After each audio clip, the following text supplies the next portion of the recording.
scores. Going back to last season, Pasternak. Now it's 61 goals in his last 83 games as his one-timer finds the back of the net. Through center and on the go. Metzger has it in neutral towards the empty cage. He scores again. Alex Ovechkin one closer to 800. Lose the draw. Now it's a 3-on-2 for the Stars. Lindell carries up across ice. Landry, and they score! Glendening went to the net, redirects it.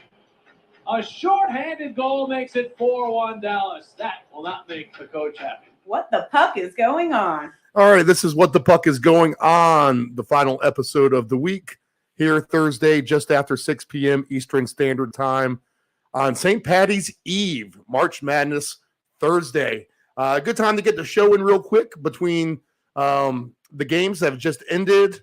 A couple games going on now with March Madness. The slate cranks up here again in a few minutes, but we have a full slate of hockey as well. Don't let that get lost in the shuffle.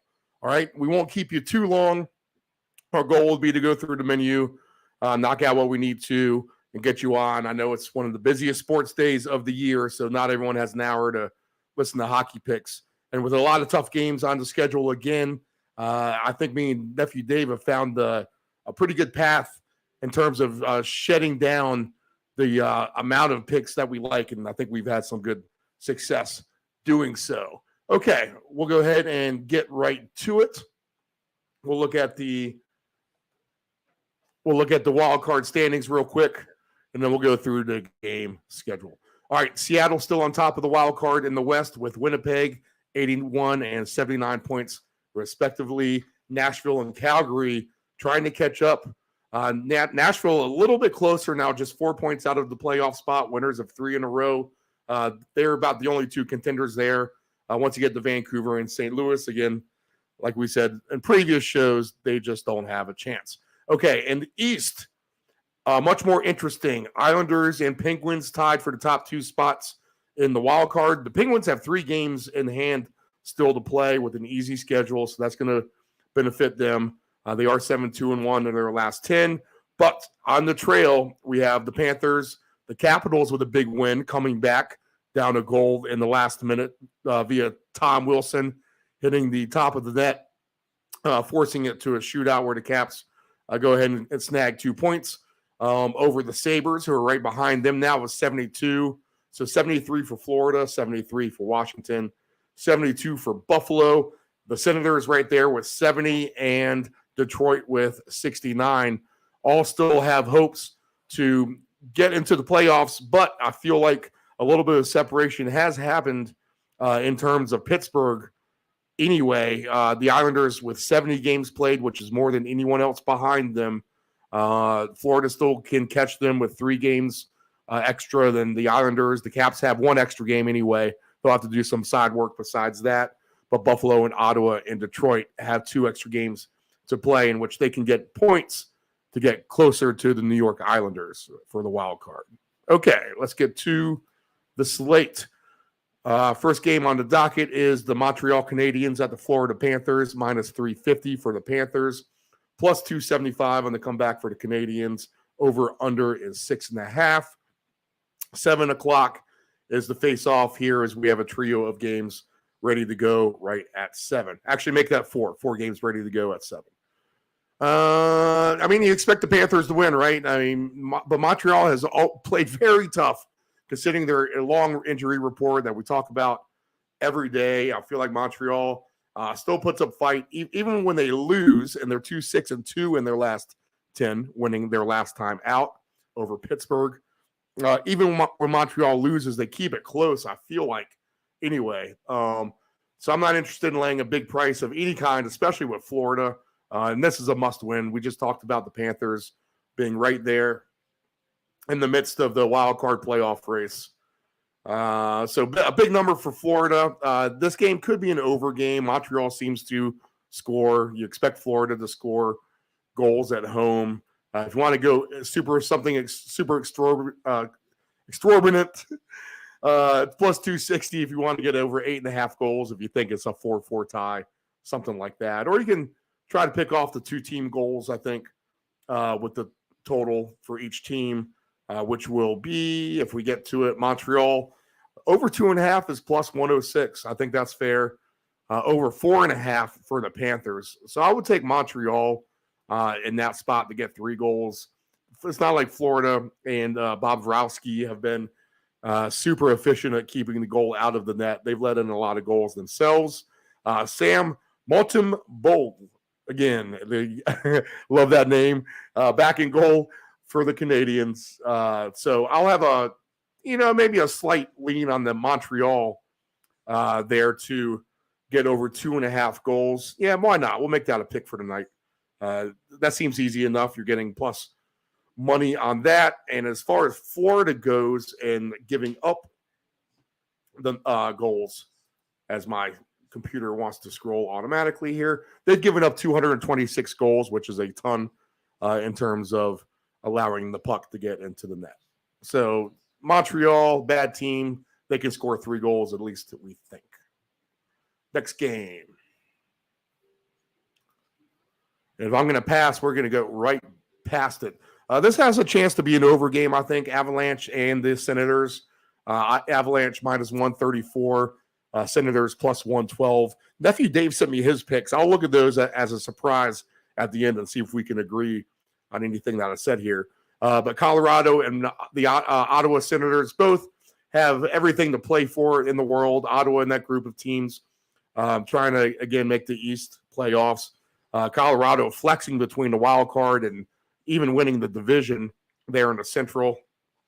So both teams lots to play for. Goalies and net tonight. We have Sogard listed, and that's the only one. So over 6.5, I think, is a decent play there. In fact, if you want to try the super crazy over alternate goals, again, over 7.5 is like plus 200. Over 8.5 is plus 300. So good price there. The Senators have been scoring lately. The Avalanche have been too. Even with the injuries for the Avalanche, they seem to put the puck in the net anyway. All right. So next game, we'll lean with over on that one. Penguins and the Rangers. We'll throw this out. I can't trust any one of these teams right now, but the Penguins are plus 115. Rangers at Madison Square Garden tonight are the host, minus 140. Over under 6.5. Goalies listed for this game will be Tristan Jarry and Igor Shesterkin. So this reeks of an under, to be honest. Sometimes both of these teams can lack offense at any given moment. So a score like over under 6.5, I would think you would want to lean under, but I think there will be better plays on the board considering either offense could definitely explode at any time as well. Injury-wise, we haven't talked about the Rangers much because they've just been healthy. As Ryan Lindgren's the only one on the injury list for Pittsburgh. Kulikov and Nick Bonino, he's out, but they'll get them back sooner than later as well. So the Penguins are healthy as they try to capture things down the stretch in terms of being the wild card winner. And the Rangers are basically sitting comfortably, I believe. All right, let me get back to my standings because I went to a double injury report. NHL standings. Here we go. Just wanted to get the Rangers reviewed one time here, and they sit in third in the Metro, 86 points. They can't catch New Jersey for the second spot. They'll have a seeding battle with Tampa Bay and Toronto probably. They're within a few points. So some motivation, and they are far enough ahead of the pack of wildcard teams where someone like Florida or Washington really can't catch them at this point. Just too many points back. But a no play here, maybe a taste of the under, but no play. I think I'll do a no play on this one. I like the Devils at home against the Lightning the other night. The Lightning with a big performance. They'll do the rematch of that game still in New Jersey. So Tampa gets the long stay here in the New York City metro area. Minus 140 for the Devils, plus 115 for the Lightning. Over under 6.5. 7:05 face-off. The goalies listed here Our Vasilevsky is the only one listed, so that is the Tampa goalie. So Tampa lists the goalie. Maybe New Jersey's revenge. I don't know. Got a little bit of future interest on the Devils. They're right there at top of the Metro, where we're tied with Carolina. They have fallen a couple points back, and Carolina does have the advantage over them with one extra game left to play. Tampa Bay has played 68 games, so it'll be hard for them to catch any kind of ground on Toronto. And they are, again, like New York, just in a good spot to make the playoffs. And they, with the Rangers, may be two teams as we get closer, and they could secure their playoff spot. They'll definitely start resting players as needed, and to stay healthy. Tampa has been one of the more healthy games. But we'll do a no play. I would take the Devils, but I have future interest. And the Lightning beat them the other night there, so who's to say they can't do it again? Interesting game in Winnipeg. The Jets have been stumbling, but so have their guest, the Bruins, the top team in the league. And it's hard to say that the top team of the league is stumbling when they're 7-3 in their last 10. But they have lost 2 in a row now. Bruins 23-8-2 on the road. 50-11-5 overall on the year. So that is beyond impressive. Boston injury list, nothing too crazy. Brandon Carlo on there now, but he's day to day. Winnipeg, who we had better hopes for, but they are fading fast, I feel like. They have not played so hot. Same injury situation with them, which is nothing crazy. But Winnipeg, the Jets here in the Western Conference, they are in the wild card spot with 79 points. So they are the team that is most likely to be caught by Nashville. But we're Nashville 7-2-1 in their last 10 and winners of 3 in a row. The Jets are 3-5-2 in their last 10, and they've lost 1 in a row. So Winnipeg is stumbling here down the stretch here with about a dozen 13, 14 games left to play. So they are ripe for the picking for being caught if they continue down this route. Connor Hellebuck will be the goalie for the Jets, and Jeremy Swayman, who's had a nice season for the Bruins, will be the goalie there. So the line, again, is – I mean, I just don't think I have a play. Minus 160 for the Bruins, plus 130 on the Jets, over under 6.5. I don't even know if these teams will score goals. Boston, I feel like, has played lower scoring games. Even when they've won, their offense has not been prolific as it was earlier in the season. They still have scored the most goals of any team. Let's double check that. Dallas has 238. They were up there. They're not going to be enough with the Bruins, right? 248 for the Bruins. So that is your top goal scoring team in the league. I just feel like they have cooled off a little bit lately. So we'll take a pass on that one. The Blackhawks are in Nashville. Minus 260 for the Preds. The Blackhawks plus 205, over under 5.5. This could be an under game, but under 5.5 at plus 110. I don't think I'm interested in that at all. Saros is the goalie for the Predators, and Alex Stalock the goalie for the Blackhawks. Injury-wise here, be good to get updated on Nashville since they're a team surging here down the stretch. I think I like Nashville at home to score goals anyway. We'll see what it is. They do have the same cast of characters they've had on there: Alexander Carrier, Ryan Johansson, Huso Parsonen, Phil Forsberg, Mark Borowski, Ryan McDonough. Okay, most of these guys will be back sooner than later. Chicago, the Blackhawks, on the other hand, have been one of those teams that has had to deal with injuries for the most part.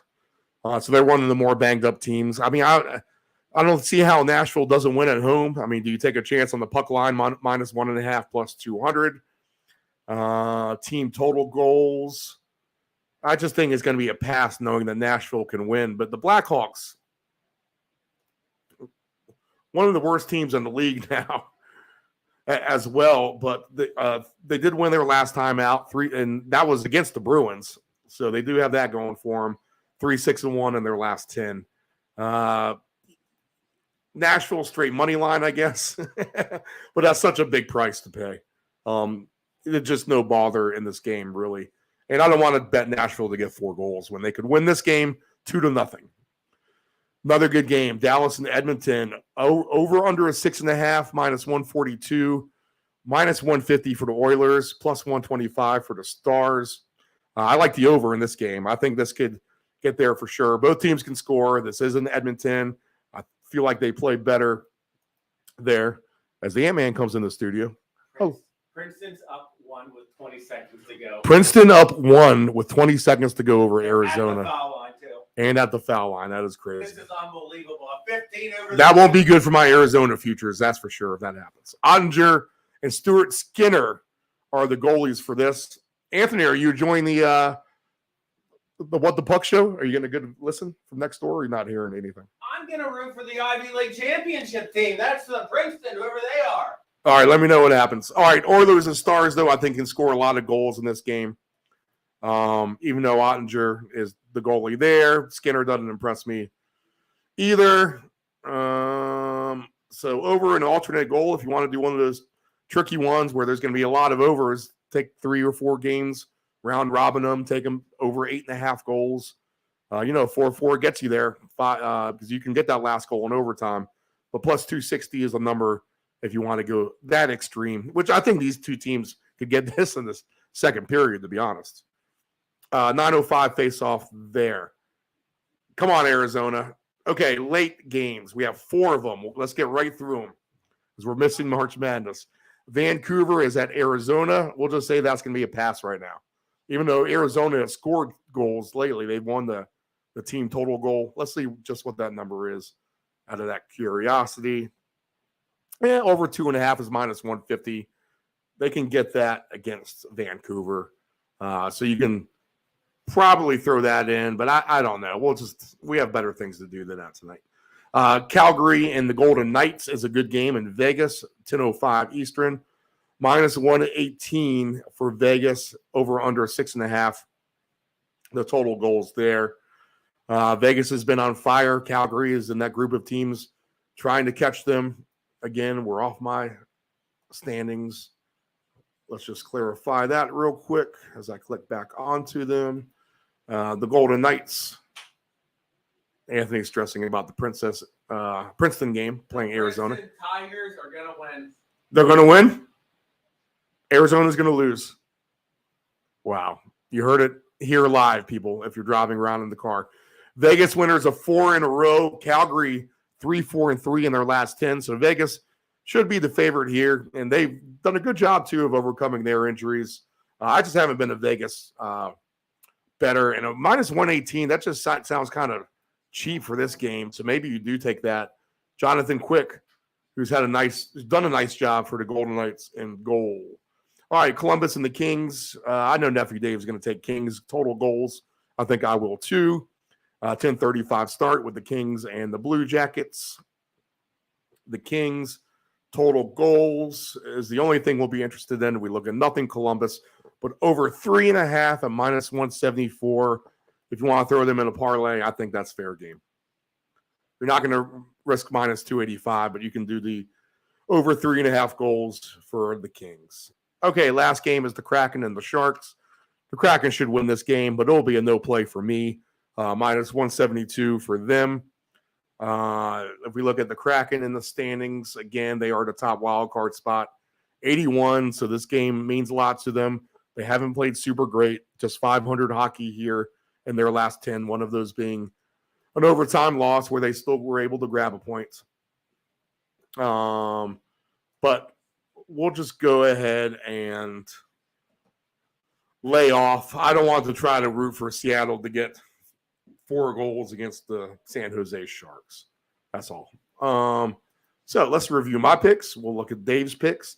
I think you can take a shot at the Canadian total goals over. It's a cheap price at over 2.5. They've been playing a little spunky, at least keeping games close and getting goals. So we'll take a chance on them, actually. Colorado and Ottawa is going to be an over goal scenario, over 6.5 or more if you like. We'll take a chance with Dallas and Edmonton to go over their total in goals, 6.5 or more. And we'll take a shot on the Kings total goals over 3.5 for them. Nephew Dave's picks are, he's going to take the Kings alt line. So if we'll take a look at that real quick, which is -1.5, -120. He will take the Coyote goals. So he'll take over 2.5 at heavy juice. And he'll take the Predators and Blackhawks under, which is what I kind of said anyway, 2-0, I think is what I said. So that would definitely be an under game. All right, I don't think anything's really changed in the futures after last night. I'll do a quick scan. Anything noteworthy to make here? Nothing's really changed in terms of conference winners or the divisions are really all still the same of what we've been talking about all week. All right, so go check those odds out online. Nothing really to note. All right, guys, busy March Madness Thursday. Don't forget about your hockey. Good luck. Have fun tonight.